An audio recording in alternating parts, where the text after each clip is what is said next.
I'd like to discuss the report of the Synod on Synodality that was issued on October 29th of 2023.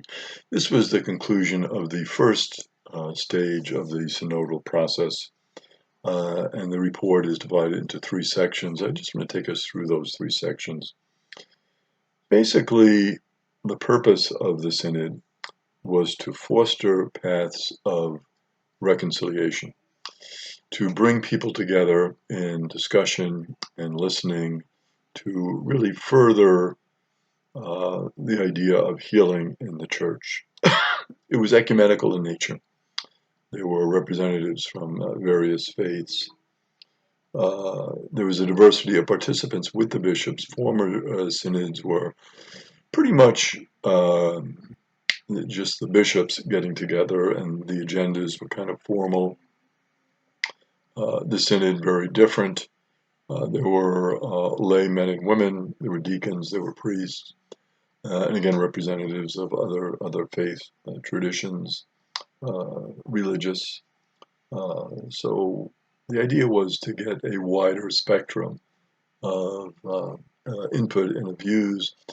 And there was a preparatory phase of the Synod for 2 years where people would meet together on the local level and also on the national level to discuss matters of concern to them as Catholics and as Christians, and to really get a sense of what the people were feeling, what the people were thinking.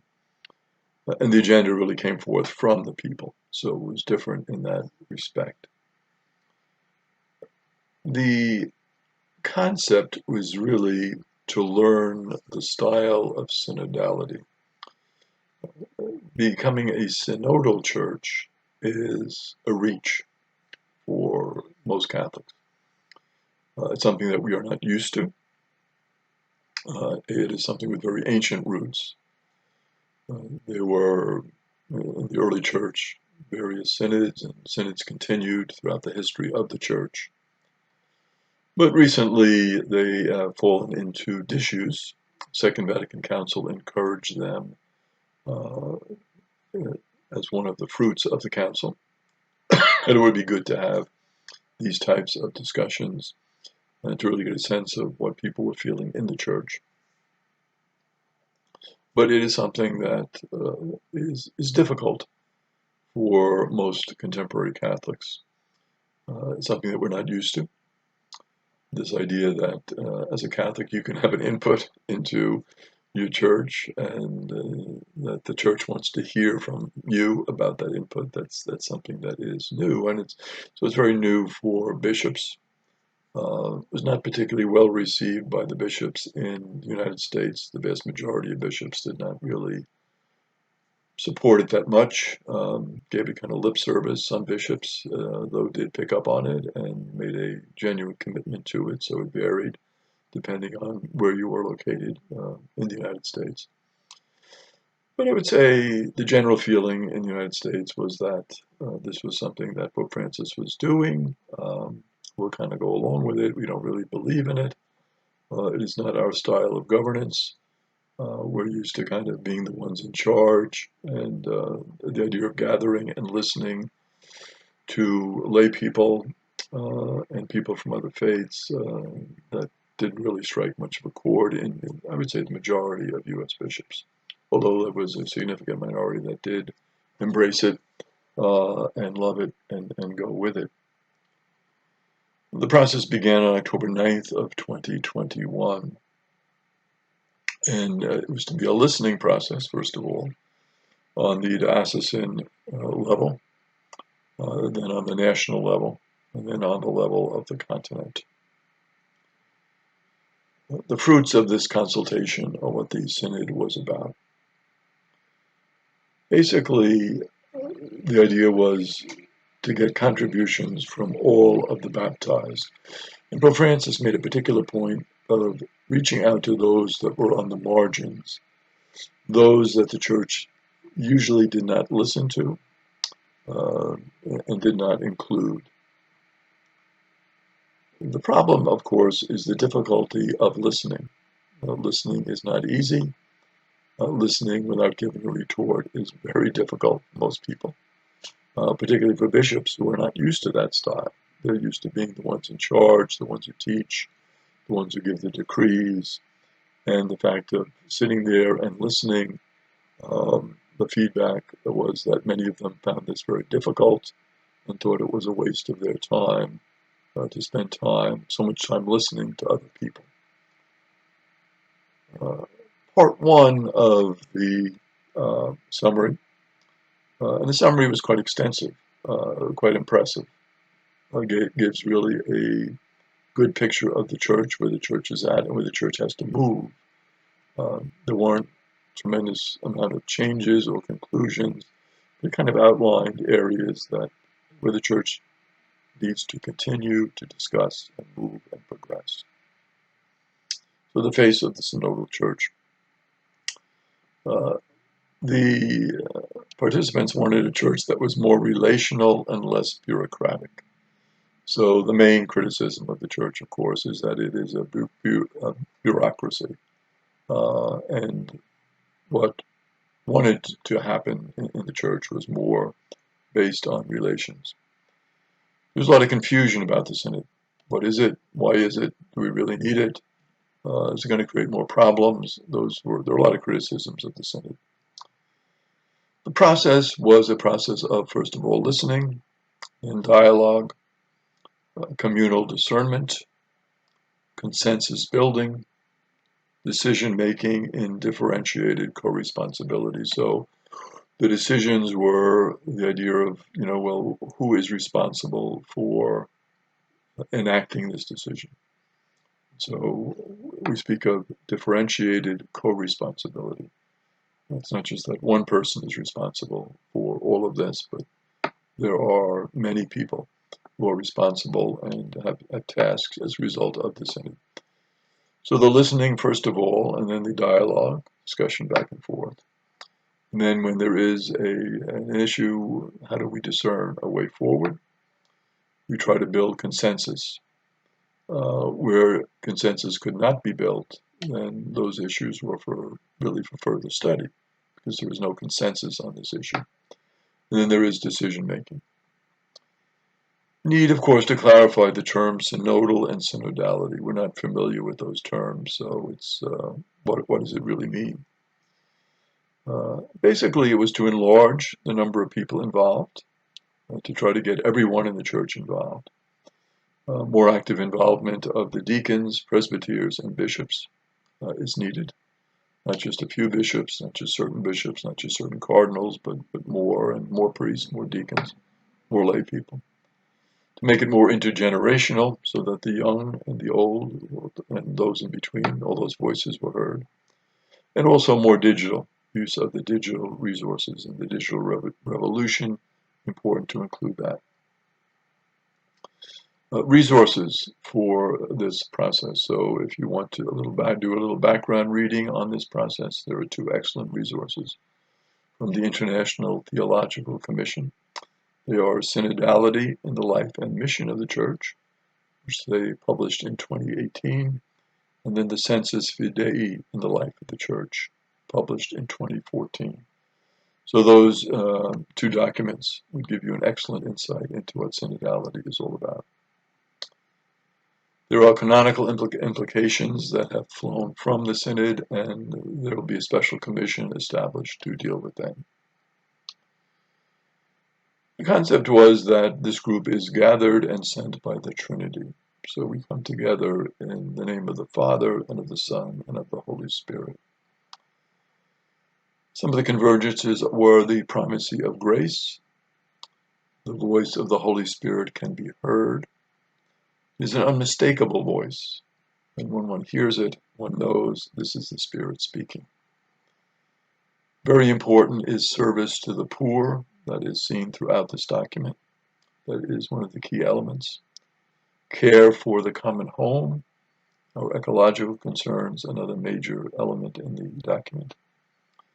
And then the need for ongoing theological research, where there are areas where there has not been a consensus, where there needs to be more study, further reflection.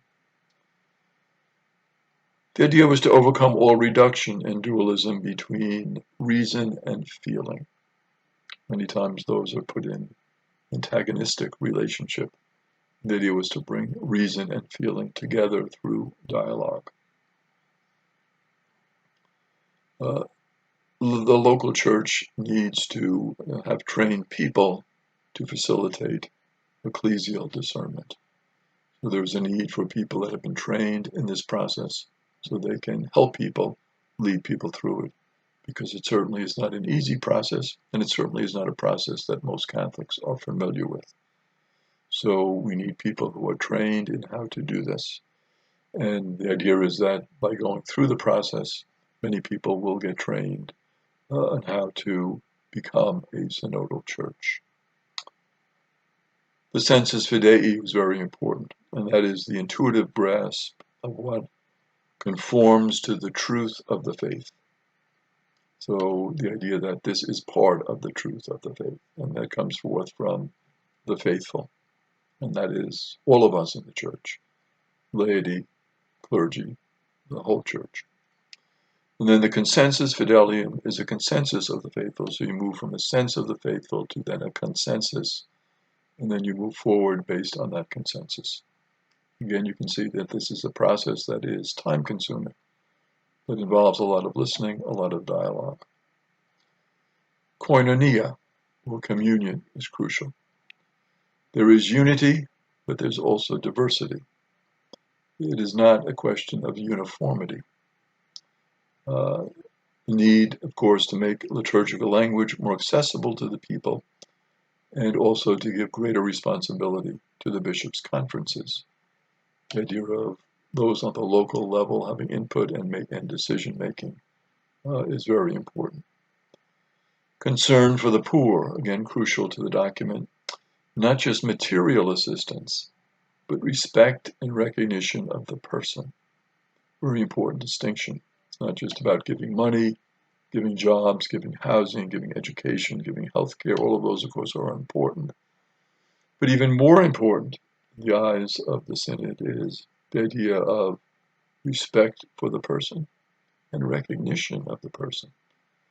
For too many times the poor are seen on the margins to be ministered to and not to be listened to with a great respect, and not to take a delight in the poor in terms of getting to know them as persons, and not as statistics, not as people that we give to, but people that we are in relationship with. The preferential option for the poor is implicit in Christological faith. Why do we say that? Because Jesus walked with the poor. Jesus shared his table with the poor. Jesus befriended the poor, and Jesus denounced the causes of poverty. So if we are a Christological church, there's a great need for us to follow, obviously, the example of Jesus. The cry of the poor and the cry of the earth are the same cry. They are not a different cry. They are so interrelated. The poor are heralds of a salvation received as a gift and witnesses to the joy of the gospel. They have received this gift of salvation. The poor should not be viewed as, quote unquote, objects of the church's charity, but as heralds of salvation. The church's social doctrine, the Synod concluded, is too little known.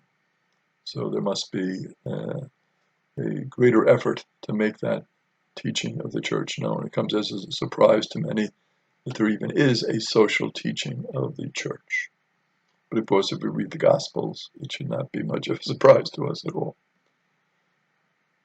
There should be a welcome of migrants and the need to build an intercultural communion, to accept the different cultures, to get to know the different cultures, to be enriched by the cultures, and to welcome those cultures into our midst.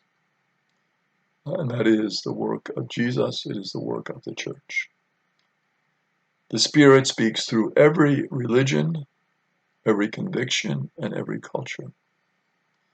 And again, that would be very much pursuant to the teaching of the Second Vatican Council on the decree on ecumenism. So every religion, every conviction, not just a religion, and every culture, the Holy Spirit is speaking through them. And so we have to listen, we have to dialogue, we have to discern how the Spirit is working in that religion, in that conviction, in that culture, and that happens through patient dialogue, which is the synodal process. The document points out the polarization in the church.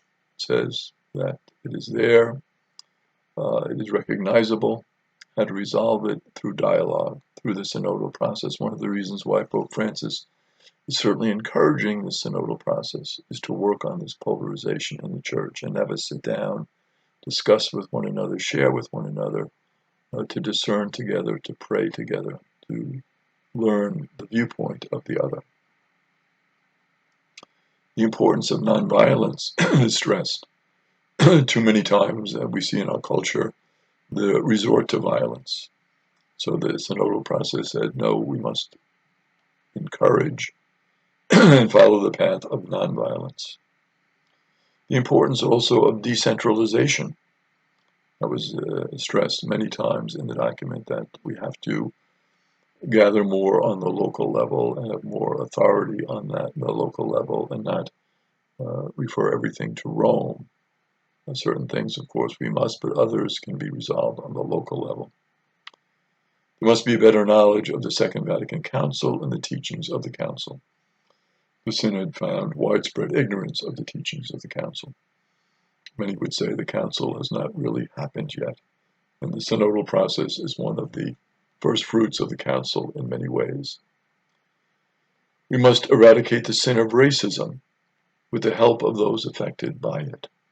Very interesting. How do we eradicate that sin? We have to listen in synodal process to those who have been affected by the sin, so we know what the effects are. We sometimes think we know what, I'm not a racist, there is not too much racism, racism is a thing of the past. Well, listen to those who are affected by racism. Listen to their experience. Listen to what they're going through with an openness. And that is the whole synodal process. Sit down with an openness to listen and to learn from the other. The importance of the contribution of the Eastern Church. And the Eastern Church, of course, shows the path of unity and diversity. Very important. The Council of Patriarchs and the major archbishops of the Eastern Catholic churches, that would be very important to establish, so that those patriarchs and those archbishops are recognized. The representation of the Eastern Catholic churches in the Roman Curia would be a good step, so that they would be part of that level of decision-making in the church.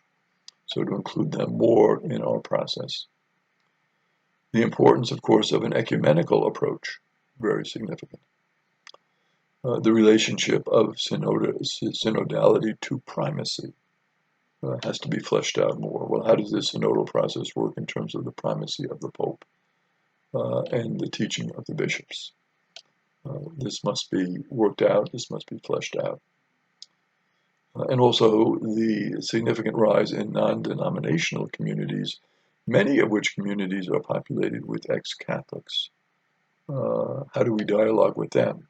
How do we make them part of the synodal process? How do we listen to their hearts, what they're experiencing? And then the importance of working together on a common date for Easter. These were some of the significant concerns that were raised in the first part of the synodal summary.